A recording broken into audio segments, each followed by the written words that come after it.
Hedy Lamarr, the woman many critics and fans alike regard as the most beautiful ever to appear in films, was born Hedwig Eva Kiesler in Vienna, Austria. She was the daughter of Gertrude Lichtwitz from Budapest, and Emil Kiesler, a banker from Lemberg, now known as Lviv.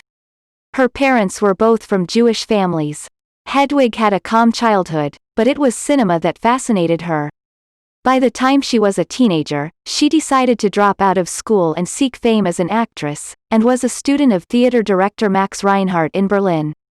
Her first role was a bit part in the German film Geld auf der Straße, 1930, aka Money on the Street, in 1930. She was attractive and talented enough to be in 3 more German productions in 1931, but it would be her 5th film that catapulted her to worldwide fame. In 1932 she appeared in a German film called Ecstasy, 1933, U.S. title, Ecstasy, and had made the gutsy move to be nude. It's the story of a young girl who is married to a gentleman much older than she, but she winds up falling in love with a young soldier. The film's nude scenes created a sensation all over the world. The scenes, very tame by today's standards, caused the film to be banned by the U.S. government at the time. Hedy soon married Fritz Mandl, a munitions manufacturer and a prominent Austrofascist. He attempted to buy up all the prints of Ecstasy he could lay his hands on. Italy's dictator, Benito Mussolini, had a copy but refused to sell it to Mandl, but to no avail. There are prints floating around the world today. The notoriety of the film brought Hollywood to her door.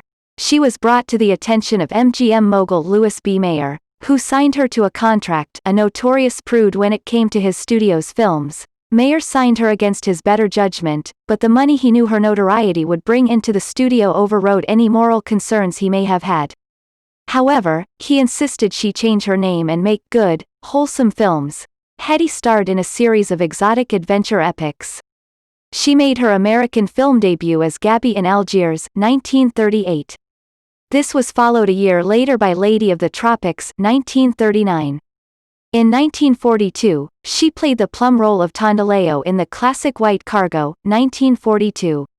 After World War II, her career began to decline, and MGM decided it would be in the interest of all concerned if her contract were not renewed.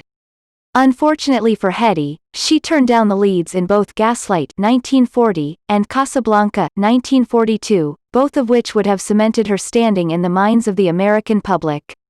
In 1949, she starred as Delilah opposite Victor Mature's Samson in Cecil B. DeMille's epic Samson and Delilah, 1949. This proved to be Paramount Pictures' then most profitable movie to date, bringing in $12 million in